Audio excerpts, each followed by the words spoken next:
और स्टूडेंट्स क्या बोलती पब्लिक, तुम लोग को मालूम है लास्ट लेक्चर में अपने पढ़ा था फीमेल रिप्रोडक्टिव सिस्टम। अच्छी तरीके से उसको समझ लिया, पहचान लिया क्या रहता, कैसा रहता, स्ट्रक्चर देखा, फंक्शन देखा, ठीक है। फिर भी उसके अंदर कुछ पार्ट्स रिमेनिंग है, बचेला है, अपन आज उसको पढ़ने वाला है अच्छे तरीके से, ठीक है।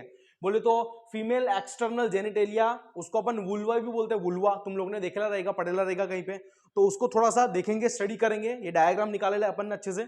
दूसरा बोले तो फीमेल मेमोरी ग्लैंड है ना। एसेसरी ग्लैंड में अपन ने देखा था कि फीमेल मेमोरी ग्लैंड भी रहती, इधर भी ग्लैंड मिलेंगे, उधर भी ग्लैंड मिलेंगे। चलो लेटर भी अपन इसको स्टार्ट करता है। बोले तो फीमेल एक्सटर्नल जेनिटेलिया है ना, उसको क्या बोलता है, अपन ने बोल दिया उसको वुल्वा भी अपन बोल सकता है। तो कंफ्यूजन नहीं होने का, एग्जाम आया कोई भी आया, डू नॉट गेट कंफ्यूज, बोले तो वुल्वा है कि नहीं। चलो तो ये डायग्राम यहाँ पे दिखला है, ऐसा ही डायग्राम तुम लोग को बहुत सारी जगहों पे मिल जाएगा, लेकिन इसको डिस्क्रिप्शन करना इंपॉर्टेंट है। तो आज उसको समझता अपन क्या है, कैसा है ना। ऊपर का जो पार्ट रहता है, ऊपर का जो पार्ट जिसको अपन प्यूबिक एरिया बोलते हैं, उसको अपन बोलते हैं मोन्स प्यूबिस। क्या लिखा है यहाँ पर अपन ने, मोन्स प्यूबिस। मोन्स प्यूबिस में रहता फैटी है ना, फैटी टिश्यूज रहते हैं इसके अंदर, और वो पूरी तरीके से कवर रहता है ना। इसके अंदर क्या रहेंगे, फैटी टिश्यूज रहेंगे, और उसके ऊपर कवर किसका रहेगा, स्किन का रहेगा। It is covered by skin, and उसके साथ उसके ऊपर क्या रहेंगे, हेयर रहेंगे, तुम लोग को दिख रहे हैं। और इसी को अपन बोलते हैं प्यूबिक हेयर। जो सेकेंडरी सेक्सुअल कैरेक्टर देख रहा अपन ना, उसमें प्यूबिस हेयर था। चीकू और चिंकी दोनों में प्यूबिस हेयर देख रहा था, याद है। वही प्यूबिक हेयर कहां पे रहता अपने, मोन्स प्यूबिस पे रहता। बोले तो ये फीमेल एक्सटर्नल जेनिटेलिया का ऊपर का जो पोर्शन है वो रहेगा आपका मोन्स प्यूबिस। इंटरनली क्या मिल जाएगा तुम लोग को, फैटी टिश्यूज मिल जाएंगे, और ऊपर से स्किन से कवर रहेगा, प्लस उसमें ऊपर क्या मिलेगा, हेयर मिल जाएगा, ठीक है। ये हो गया मोन्स प्यूबिस। अब फीमेल एक्सटर्नल जेनिटेलिया में जो आउटर मोस्ट स्किन रहती है उसको बोलते हैं लेबिया मेजोरा। यहां पे दिख रहा है तुम लोग को, जो बाहर का पोर्शन रहता है ना, उसको अपन बोलते हैं लार्ज फोल्ड और fleshy, large flashy fold of skin, अपन ऐसा बोल सकते हैं। Large flashy fold of skin, जो बाहर का एरिया रहता बहुत ही स्मूथ रहती है, बहुत ही यू कैन कॉल ज्यादा वो डीप नहीं रहेगी। तो large flashy fold of skin जो रहेगी उसको अपन बोलते हैं लेबिया मेजोरा, ठीक है। लेबिया मेजोरा जो फीमेल का पार्ट है, बाहर की जो स्किन है, उसको अपन कंपेयर करता है। देखो इधर जितने भी पार्ट है ना फीमेल के, उसको अपन मेल से कंपेयर करने वाला है, ठीक है। तो इसको अगर अपन मेल से कंपेयर करें, मेल के पार्ट से, तो it is homologous to labia majora is homologous to male scrotum. किससे होमोलोगस है वो, मेल के स्क्रोटम से होमोलोगस है, उसके जैसे फंक्शन करता, वैसे ये दिखता बाहर का पोर्शन, ठीक है। अब ये हो गई लार्ज फोल्ड ऑफ स्किन बाहर की, वैसे ही इनर फोल्ड ऑफ स्किन रहती है, उसके अंदर दूसरा एक पोर्शन रहता है स्किन का, जो थीन रहती है ना, तो उसको बोल देते हैं अपन थीन फ्लैशी फोल्ड ऑफ स्किन। वो क्या रहेगी तुम लोग की, वो रहेगी आपकी लेबिया माइनोरा। बाहर की स्किन लेबिया मेजोरा, अंदर की स्किन लेबिया माइनोर रहेगी। उसको भी अगर मैं होमोलोगस कंसीडर करूं मेल के पार्ट के साथ, तो कौन सा रहेगा इसके अंदर, पेनाइल यूरेथ्रा। याद करो यूरेथ्रा के तीन पार्ट थे, अपन ने देखा था, प्रोस्टेटिक यूरेथ्रा, मेम्ब्रेनस यूरेथ्रा और पेनाइल यूरेथ्रा। तो इसको अगर मुझे होमोलोगस करना है मेल के पार्ट के साथ, तो इनर फोल्ड ऑफ स्किन क्या रहेगा, पेनाइल यूरेथ्रा। किसके साथ रहेगा, पेनाइल यूरेथ्रा के साथ वो होमोलोगस रहेगा। याद रखना कई बार ये क्वेश्चन पूछा गया है नीट के लिए, बच्चे कंफ्यूज हो गए हैं, तुम लोग को कंफ्यूज नहीं होने का, ठीक है। चलो आगे बढ़ेंगे अपन। उसके बाद यहां पे आ जाता है अपन, ग्लैंड्स की बात बाद में करेंगे, ठीक है। यहां पे अपन ने क्या करेला है, एक्सटर्नल जेनिटेलिया में अपन ने उसको ग्लैंड, एसेसरी ग्लैंड्स उसको भी इंक्लूड कर दिया है, ठीक है। तो वो भी अपन पढ़ने वाला है, समझने वाला है, ओके। यहां पे एक चीज यहां पे लिखी नहीं अपन ने, यहां पे एक थीन फोल्ड ऑफ स्किन रहता है, ठीक है। Muscular thin fold of skin रहता है ये पर्टिकुलर एरिया में, रीजन में, उसको अपन बोलते हैं क्लाइटोरिस। क्या बोलते हैं उसको अपन, क्लाइटोरिस बोलते हैं। क्लाइटोरिस बोले तो ऐसा एक थीन स्मूथ फोल्ड ऑफ स्किन होता है जो बहुत ज्यादा सेंसिटिव होता है। बोले तो अगर अपन मेल की बात करेंगे, तो मेल के पेनिस में ऊपर का डोम लाइक स्ट्रक्चर था, याद आ रहा कुछ, उसको अपन बोलते हैं ग्लैंस पेनिस। तो वैसे ग्लैंस पेनिस के जैसा हाईली सेंसिटिव पार्ट जो रहेगा फीमेल जेनाइटल ट्रैक्ट का, एक्सटर्नल जेनिटेलिया का, उसको बोलते हैं अपन क्लाइटोरिस। जो थीन फोल्ड ऑफ स्किन रहती है, बहुत ही फ्लैशी, बहुत ही स्मूथ होती है, तो है ना। तो हाईली सेंसिटिव, क्या लिखेंगे अपन इसको, हाईली सेंसिटिव। सेंसिटिव बोले तो क्या, कि जब ये पर्टिकुलर पोर्शन को, स्किन को अपन टच करेगा, टच सेंसेशन मिलेगा, तो सेक्सुअल अराउजल जो है फीमेल में वो बढ़ जाएगा, है ना, सेक्सुअली एक्टिव हो जाएगी वो पर्टिकुलर फीमेल, और सिक्रीशंस उसकी बॉडी के स्टार्ट हो जाएंगे। कौन से सिक्रीशन होंगे अपन उसको देखेंगे आराम से, है ना। तो क्लाइटोरिस को अगर मुझे होमोलोगस दिखाना है कि ये मेल के कौन से पार्ट के साथ होमोलोगस है, तो अपन क्या बोलेंगे, ग्लैंस पेनिस। ग्लैंस पेनिस जैसे अपन ने बोल दिया, तो ग्लैंस पेनिस के साथ वो होमोलोगस रहेगा। ठीक है, ये तुम लोग को समझ में आ रहा है, मुझे समझ में आ रहा है।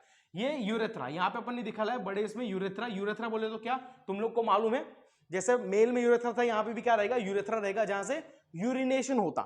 मेल में दोनों काम था, सीमेंट सिक्रेशन भी और यूरिनेशन भी। यहाँ पे सिर्फ क्या रहेगा, यूरिनेशन के लिए काम में आएगा। ठीक है ना।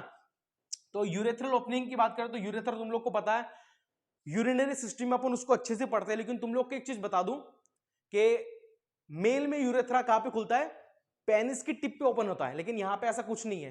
तो मेल में जो यूरेथ्रा का जो उसका लेंथ है, उसकी जो साइज है वो ज्यादा रहती, लगभग अराउंड 20 सेंटीमीटर रहती, और यहां पे जो रहेगी इसकी लगभग 4 से 5 सेंटीमीटर रहेगी यूरेथ्रा की साइज। ठीक है, तो यहां से यूरिनेशन होने वाला है। दूसरा यहाँ पे दिख रहा है तुम लोग को एनस। चलो पहले अपन वजाइनल कैविटी देखते हैं, वैजाइनल ओपनिंग। ओके, वजाइना को सच तुम लोगों ने पढ़ लिया है, वजाइनल ओपनिंग क्या रहती, कैसे रहती है ना, उसके फंक्शंस तुम लोग को मालूम है ना, क्या क्या करता। 3 फंक्शंस अपन अच्छी तरीके से पढ़ चुका है वजाइनल ओपनिंग का। बोले तो पहला कौन सा, कि मेंस्ट्रुएशन जब आता है किसी भी लेडी को, किसी भी गर्ल को, तो मेंस्ट्रुअल फ्लूइड जब बाहर निकलता बॉडी से, तो कहां से निकलता, बोले तो वजाइनल ओपनिंग से निकलता। दूसरी चीज, जब क्वार्टस हो रहा है, सेक्सुअल इंटरकोर्स हो रहा है मेल और फीमेल पार्टनर का, तो मेल पार्टनर का जो पेनिस रहता उसको रिसीव करने के लिए क्या रहेगा, यहाँ पे वजाइनल ओपनिंग रहेगा। दूसरा का काम होगा, फंक्शन होगा उसका। और तीसरा फंक्शन भी अपन पढ़ चुका है अच्छी तरीके से, कौन सा, कि बेबी का जब बर्थ होता है, पार्चुरेशन, याद करो पार्चुरेशन, तो बेबी के बर्थ के टाइम पे बेबी का जो आउट होता है ना, एक्सपेल आउट, जो बाहर निकलता है बेबी, कहां से निकलेगा, फ्रॉम दिस वजाइनल ओपनिंग। तुम लोग को चीज मालूम है, लेकिन एक चीज तब वो टाइम पे अपन ने नहीं पढ़ी थी, जो बहुत ज्यादा इंपॉर्टेंट है, एनसीईआरटी भी बहुत अच्छा तरीके से उसको एक्सप्लेन करता है, और वो है हाइमेन। दैट इज हाइमेन और hymen you can call. So hymen basically क्या रहता, ये स्मूथ मसल है। क्या ये स्मूथ मसल है, बेसिकली ये स्मूथ मसल क्या रहता ना, कि वजाइनल ओपनिंग को ब्लॉक करने वाला रहता, इनिशियली ऐसा रहता है ना। तो ऐसा क्यों रहता कि वजाइना के अंदर कैविटी में इजीली मतलब कोई बैक्टीरिया ना चले जाए, यहाँ पे बैक्टीरियल इन्फेक्शन ना हो जाए, और उसमें कोई मतलब यू कैन कॉल के फॉरेन पार्टिकल ना चले जाए, है ना। यहाँ पे इन्फेक्शन से उसको प्रोटेक्ट करता है, इंजुरी से प्रोटेक्ट करता है। तो इसलिए यहाँ पे ना ये thin fold of smooth muscle यहाँ पे रहता है, मतलब इस तरीके से ब्लॉक रहती है वजाइना, है ना, नॉर्मली ऐसे रहते हैं।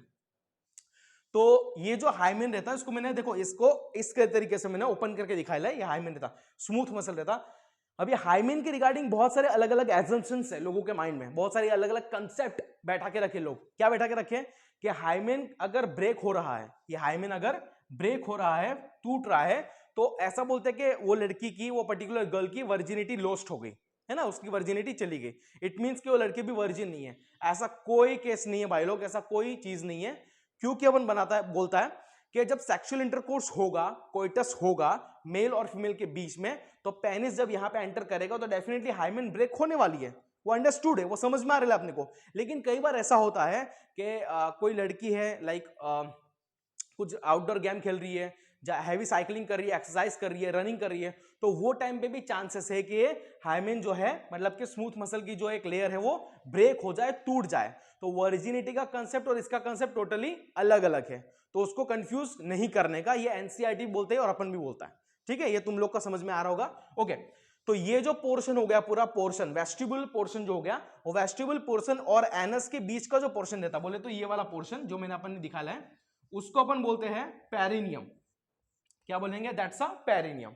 ये तुम लोग को पता रहना चाहिए, इंपॉर्टेंट है। वैसे सच वैसे कुछ आएगा नहीं यहाँ पे नीट में या एग्जाम में, लेकिन समझ के रखने का पेरिनियम क्या है। ठीक है, दूसरा एनस, ये एनल ओपनिंग है। एनस तुम लोग अच्छी तरीके से पढ़ते हो, डाइजेस्टिव सिस्टम में एनस एक ऐसा ओपनिंग है, एक ऐसा आउटलेट ओपनिंग है जहां से अनडाइजेस्टेड फूड मटेरियल बॉडी के बाहर निकलता है। ठीक है, ये तुम लोग ने अच्छी तरीके से उसको पढ़ेगा रहेगा। तो दिस इज एनस। तो बेसिकली अगर ओपनिंग की बात करें, फीमेल एक्सटर्नल जेनिटलिया में ओपनिंग की बात करें, तो एक हो गया यूरेथ्रल ओपनिंग, दूसरा हो गया वजाइनल ओपनिंग, और तीसरा हो गया एनस ओपनिंग। ये 3 ओपनिंग यहां पे रहते हैं। समझ में आ रहा है? बहुत इजी है, बहुत टेंशन वाली बात नहीं है, बहुत ही इजी है, ठीक है ना। चलो ये अपन को समझ में आ गया। अब बात आ गई एक्सेसरी ग्लैंड की। सर तुमने तो बता दिया कि एक्सेसरी ग्लैंड मेल में रहते, तो फीमेल में एक्सेसरी ग्लैंड्स कौन से, ठीक है। तो यहां पे दो अलग अलग एक्सेसरी ग्लैंड दिख रहे हैं अपने को। चलो एक एक्सेसरी ग्लैंड को निकाल डालता, नहीं तो जगह नहीं बचेगी लिखने को अपने को, है ना। चलो इसको निकाल डालेगा अपन। हाँ, पहला एक्सेसरी ग्लैंड है लेसर वेस्टिबुलर ग्लैंड, जिसको अपन स्किन ग्लैंड भी बोलते हैं। तुम लोग को यहां पे दिख रहा है अच्छे तरीके से, है क्या नहीं। तो लेसर वेस्टिबुलर ग्लैंड जिसको स्किन ग्लैंड बोलते हैं, वो छोटे छोटे ग्लैंड रहते हैं। कहां पे रहते हैं, उसका लोकेशन क्या रहता, around around the urethral opening, है ना। यूरेथ्रल ओपनिंग के आजू बाजू में रहता है। तो बोल सकते हम ना, यहां पे दिख रहा है, लिखने की जरूरत है नहीं है ना। तो अराउंड दी यूरेथ्रल ओपनिंग में छोटे छोटे दो ग्लैंड्स रहते हैं। ग्लैंड बोले तो ऐसे स्ट्रक्चर, ऐसे सेल्स जहां से कोई सिक्रीशन निकलेगा। तो यहां से जो सिक्रीशन निकलने वाले है वो कैसा रहेगा, म्यूकस टाइप सिक्रीशन रहेगा, और वो सिक्रीशन बहुत ही विस्कस रहेगा, ठीक है। जब कभी गर्ल को, लेडी को, लड़की को सेक्सुअल अराउजल होगा, sexual you can call sensitivity होगी, वो टाइम पे क्या होगा, यहां का जो सिक्रीशन है वो बाहर निकलेगा। ये पूरे एरिया को अच्छी तरीके से मॉइस्ट रखने के लिए, है ना, जैसे यहाँ पे फ्रिक्शन ना हो या और यहाँ पे एक्टिविटी अच्छे से चलती रहे, इसलिए यहां से क्या होगा, एक म्यूकस विस्कस टाइप का फ्लूइड बाहर निकलेगा, आउट करेगा, ठीक है। और इसको बोलेंगे अपन लेसर वेस्टिबुलर ग्लैंड और स्किन ग्लैंड बोल सकते हैं। अभी इसको अगर मुझे कंपेयर करना है homologous to which particular part of male, है ना, कि मेल में ऐसा कौन सा पार्ट था, मतलब ऐसा कौन सा ग्लैंड था, तो इसके होमोलोगस था तो प्रोस्टेट ग्लैंड। कौन सा था वो, प्रोस्टेट, याद रखने का। मेल में प्रोस्टेट ग्लैंड जो था उसको अपन कंपेयर कर सकते हैं किसके साथ, लेसर वेस्टिबुलर ग्लैंड और स्किन ग्लैंड के साथ, जो यूरेथ्रल ओपनिंग के आजू बाजू में है और एक विस्कस सिक्रेशन निकाल रहा है। समझ में आ रहा है, चलो बहुत बढ़िया। तो ये रहता पहला ग्लैंड। दूसरा है ग्रेटर वेस्टिबुलर ग्लैंड, जिसको बार्थोलिन्स ग्लैंड भी कहा जाता है। अब ये एग्जैक्टली सिमिलर है, किसके जैसा है, मेल में था बल्बो यूरेथ्रल ग्लैंड। किस कौन सा था, बल्बो यूरेथ्रल ग्लैंड। ये तुम लोग को अच्छी तरीके से याद आ रहा होगा। तो बल्बो यूरेथ्रल ग्लैंड जो है मेल का, वो होमोलोगस है किसके साथ, greater vestibular gland Bartholin gland के साथ। अब इसका लोकेशन देख लेंगे तो वजाइनल ओपनिंग जो है, वजाइना की जो ओपनिंग है, ओरिफिस है, उसके आजू बाजू पे रहता है, थोड़ा सा बड़ा उसका साइज रहता है। और इसका सिक्रेशन भी कैसा रहता, इसका सिक्रेशन भी एज सच विस्कस रहता, ठीक है, अल्कलाइन होता है। कैसा रहता है, अल्कलाइन रहता है, विस्कस रहता है और थोड़ा म्यूकसल रहता है। और सबसे इंपॉर्टेंट चीज तो जो मुझे तुम लोग को बतानी है इसके बारे में, कि ये भी वही एक्टिविटी करता है जो बल्बो यूरेथ्रल ग्लैंड करता है। मतलब क्या करता है, it provide lubrication, lubrication provide करेगा अच्छी तरीके से। बोले तो क्या, जब सेक्सुअल एक्टिविटी हो रही है, मेल पार्टनर फीमेल पार्टनर के बीच में सेक्सुअल इंटरकोर्स हो रहा है ना, वजाइनल ट्रैक में जब पेनिस इंसर्ट हो रहा है, एक्टिविटी चल रही है, तो तब फ्रिक्शन अप्लाई ना हो, है ना, पहली चीज। दूसरी चीज कि जो पूरा आउटर मोस्ट एरिया है वहां पे भी कोई भी तरीके का you can call ruptured apply ना हो। वो चीज को अच्छे से ध्यान में रखते हुए क्या होगा कि ये लुब्रिकेशन प्रोवाइड करने के लिए, फ्रैक्शन को अवॉइड करने के लिए क्या होगा, ग्रेटर वेस्टिबुलर बार्थोलिन ग्लैंड्स का सिक्रेशन निकलेगा। So this is similar to homologous to bulbourethral gland of male. कितना सिंपल है ना। तो ये अपन ने होल एंड सोल पढ़ लिया regarded to female external genitalia. अपन आशा रखता है तुम लोग को पूरा समझ में आ गया होगा, है ना। चलो तो ये एंड करके अपन दूसरा जंप करने वाला है फीमेल मेमोरी ग्लैंड। ये स्ट्रक्चर तुम लोगों ने देखला है, कहां पे देखला है, एनसीईआरटी में देखा है, सब अलग अलग मॉड्यूल्स में देखा है, एंट्रेंस बुक में देखा है, इंटरनेट पे देखा है, यूट्यूब पे देखा है, ठीक है क्या नहीं।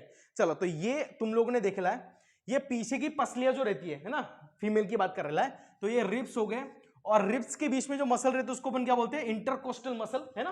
तो ये हो गए मसल बिटवीन द रिब्स, ये बीच में जो दिख रहे हैं ना, ये हो गए muscles between the ribs, intercostal muscle. अब उसके आगे के पार्ट की हम लोग बात करने वाले हैं, जो तुम लोग को यहाँ पे दिख रहा है। तो यहां से लेके यहां तक अपन चलने वाला है, ठीक है। पहले मैं आप तुम लोग को यह बता दूं अच्छी तरीके से कि फीमेल मेमोरी ग्लैंड क्या रहता है। ये आपके मॉडिफाइड टाइप के स्वेट ग्लैंड्स होते हैं। मॉडिफाइड टाइप के क्या होते हैं, स्वेट ग्लैंड्स होते हैं। और ये ग्लैंडुलर टाइप होता है। ग्लैंडुलर मतलब क्या, ग्लैंड्स है ना। ग्लैंड क्या रहता है तुम लोग को मालूम है यार, पढ़ लिया तुम लोग ने, कुछ नया थोड़ी तुम लोग के लिए। ग्लैंड क्या रहता है? कोई भी सेल है, टिश्यू है, ऑर्गन है, जिसके अंदर कोई भी एक केमिकल बनेगा और वो केमिकल सिक्रेशन होगा, है कि नहीं?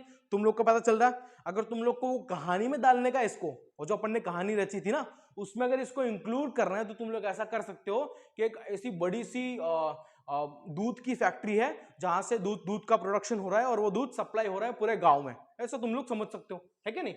तो ये पूरा दूध का फैक्ट्री है, ऐसा तुम लोग समझ सकते हो, ठीक है? और ये रहेगा तुम लोग का मेमोरी ग्लैंड। तो पीछे से लेकर अपन आगे जाएगा।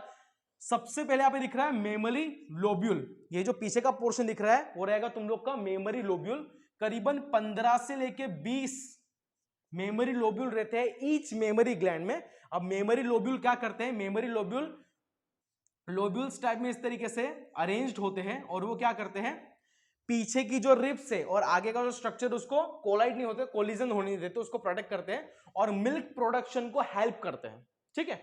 मिल्क प्रोडक्शन में हेल्प करेंगे। उसके आगे का पोर्शन तुम लोग देखोगे तो तुम लोग को दिखेगा मेमोरी एल्वियोलस या मेमोरी एल्वियोलाई। तो एल्वियोलस के अंदर क्या बनता है? मिल्क का प्रोडक्शन होता है।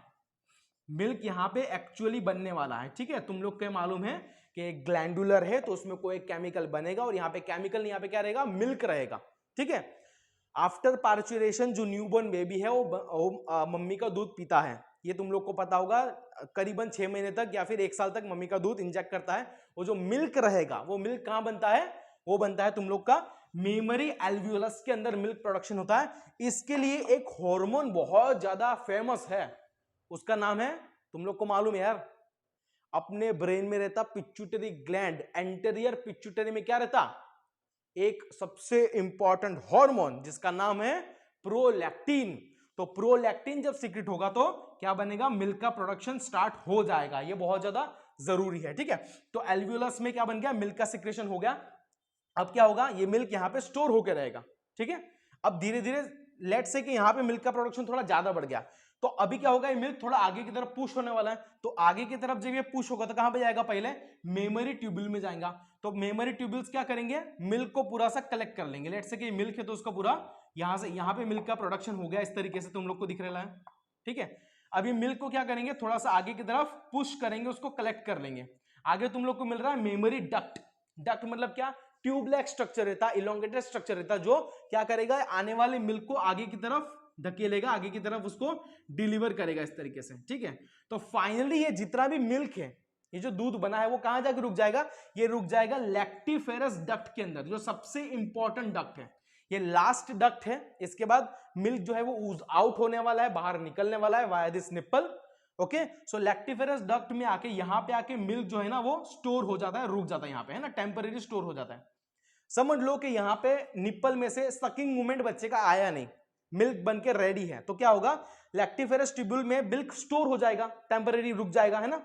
उसके बाद वो प्रेशर पीछे की तरफ करेगा। जब वो प्रेशर पीछे की तरफ करेगा ना, ये मिल्क का प्रेशर, तो उससे पर्टिकुलर स्पेस बनेगा, उसको हम लोग बोलते हैं एम्प्यूला। क्या बोलते हैं?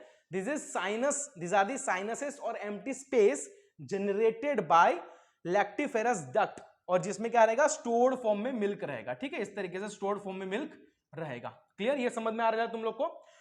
अभी क्या हुआ कि बच्चा आया और बच्चे ने अपनी सकिंग मूवमेंट ओरिजिनेट करी, ठीक है? तो पहली चीज देखो, पहली चीज क्या हो रही है कि मिल्क यहां पे बन रहा है, उसके लिए कौन सा हार्मोन रिस्पॉन्सिबल है? प्रोलैक्टिन। अपन लिख देते हैं यहां पे कि मिल्क सिक्रेशन के लिए prolactin is responsible, prolactin responsible milk के जनरेशन के लिए, जनरेशन और उसके समवट सिक्रेशन के लिए, ठीक है? ये समझ में आ रहा है? अब निप्पल एक ऐसा स्पेशल टाइप का पार्ट है जहां पे छोटे छोटे 10 से 12 या 15 तक छोटे छोटे पोर्स होते हैं। यहां पे मैंने गैप छोड़ेला है, अपन ने गैप रखेला है। इट मींस तुम लोग को समझ में आए, दिमाग में घुसे कि बच्चा जब सकिंग मूवमेंट करेगा तो निप्पल के थ्रू क्या होगा? ये जो मिल्क है वो बाहर की तरफ ऊज आउट हो जाएगा, बाहर की तरफ निकल जाएगा। तो फाइनल सिक्रेशन जो मिल्क का हो रहा है, फाइनल सिक्रेशन, है ना, मतलब कि एम्प्यूला से लेकर फाइनल सिक्रेशन जो हो रहा है उसके लिए ऑक्सीटोसिन नाम का हार्मोन रिस्पॉन्सिबल है। तो ये पूरे चीज में 2 हार्मोन इंपॉर्टेंट है। पहला तुम लोग का रहेगा प्रोलैक्टिन, दूसरा रहेगा ऑक्सीटोसिन। ये 2 हार्मोन पे ये पूरी गेम चलने वाली है, ठीक है? ये तुम लोग को समझ में आ रहा। और एक यहां पे पार्ट छूट रहा है, एम्प्यूला, सॉरी एम्प्यूला हो गया तुम लोग का। यहां पे और एक पार्ट छूट रहा है, एरियोला। देखो ये जो थोड़ा सा डार्क पोर्शन दिखता है ना, मतलब कि फीमेल की जो निप्पल होती है ना उसके सराउंडिंग में सर्कुलर वे में एक डार्क पिगमेंटेड टाइप का पोर्शन होता है, राउंडेड पोर्शन, उसको बोलते हैं अपन एरियोला। तो ये एरियोला का काम क्या पड़ा, गॉड ने, ऊपर वाले ने ये एरियोला का क्यों रखा है वहां पे, क्योंकि एरियोला के अंदर क्या रहता है, एरियो के अंदर सीबम होता है, सीबम। अब सीबम तुम लोग को पता है ये ऑयली सिक्रीशन है, क्या रहेगा आपका, ऑयली सिक्रीशन रहेगा, ठीक है। इट मींस कि ये जो प्लेस है निप्पल के सराउंडिंग में, जो प्लेस है, जो एरिया है, उसको ऑयली रखना पड़ेगा, उसको थोड़ा मॉइस्चराइज रखना पड़ेगा, जिससे क्या होगा कि कोई भी बेबी जब आएगा निप्पल से सक करेगा ना मिल्क को, तो वो टाइम पे यहां पे फ्रिक्शन अप्लाई ना हो और बेबी के लिप्स को भी फ्रिक्शन अप्लाई ना हो। उस वजह से ये एरिया में एरियोला क्या कर रहा है, यहाँ पे सीबम लाइक ऑयली सिक्रेशंस निकाल रहा है, जिससे क्या होगा, लुब्रिकेशन प्रोवाइड होगा। समझ में आ रहा है? तो जैसे हमारी स्किन में से सीबम निकलता है सीबेसियस ग्लैंड से, उसी तरीके से यहां से क्या निकलने वाला है, oily secretion, sebum like secretion निकलने वाला है, जो एक प्रोवाइड करेगा ल्यूब्रिकेशन बेबी का सकिंग मूवमेंट के साथ, ठीक है। तो पूरी एक्टिविटी के अंदर मिल्क फॉर्मेशन जो रहा है, प्रोडक्शन जो रहा है, उसके लिए प्रोलैक्टिन रिस्पॉन्सिबल है, जो पिट्यूटरी के एंटीरियर पार्ट से निकलता है, और जो फाइनल सिक्रेशन होने वाला है, ऊज आउट होने वाला है मिल्क, उसके लिए ऑक्सीटोसिन रिस्पॉन्सिबल है। ये भी एक हार्मोन है जो posterior part of pituitary gland से निकलता है, ठीक है। तो this is whole and sole information about female mammary gland, और ये रहा आपको तो आप लोगों का फीमेल एक्सटर्नल जेनिटेलिया। अपन आशा रखता है कि ये दोनों पार्ट जो रिमेनिंग थे फीमेल रिप्रोडक्टिव सिस्टम के, वो तुम लोग को बहुत अच्छी तरीके से पता चल गए होंगे, ठीक है। आगे ऐसे ही अपन वीडियो लाता रहेगा, ऐसे ही कहानी सुनाता रहेगा और मजा लाता रहेगा। तब तक के लिए जय हिंद।